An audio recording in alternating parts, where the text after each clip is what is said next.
एक गांव में एक बूढ़ी माँ अपने बहू और बेटे के साथ रहता था। बेटे अपनी माँ से बहुत प्यार करती थी, जबकि बहू अपनी सास की एक बात भी नहीं मानती थी। एक दिन सास ने बहू से कहा, बहू जरा एक गिलास पानी लेके आना। बहू पानी लेके तो आ जाती है, लेकिन वो अपने बूढ़ी सास को जली कटी बातें सुनाने लगती है। पानी खुद से नहीं ला सकती, पूरे दिन मैं हमेशा काम ही करती रहती हूँ, एक नौकरानी क्यों नहीं रख लेती। बहू हमेशा बूढ़ी सास को परेशान किया करती थी। एक दिन बूढ़ी माँ के बेटे सब्जी लाने के लिए बाजार जा रहे थे। रास्ते में उन्हें एक दोस्त मिला और उन्हें कहने लगा, दोस्त, तुम्हें पता है तेरा पत्नी तुम्हारी बूढ़ी माँ को बहुत परेशान करती रहती है, हमेशा जली कटी बातें सुनाती रहती है।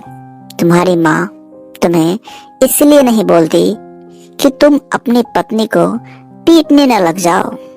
यह बात सुनकर बूढ़ी माँ के बेटे को बहुत दुख हुआ और जैसे ही वो घर पहुंचता है,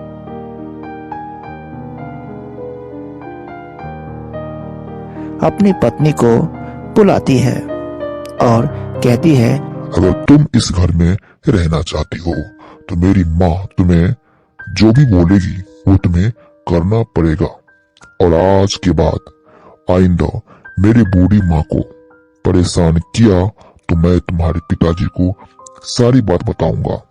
अपनी पत्नी की बात सुनकर वह डर गई और उस दिन के बाद अपनी सास से प्रेम करने लगी। अब बूढ़ी सास जो भी बोलती थी वो बहुत प्रेम से उस काम को करने लगा। यह सब देखकर बूढ़ी माँ के बेटे बहुत खुश हुआ और फिर से बहुत आनंद से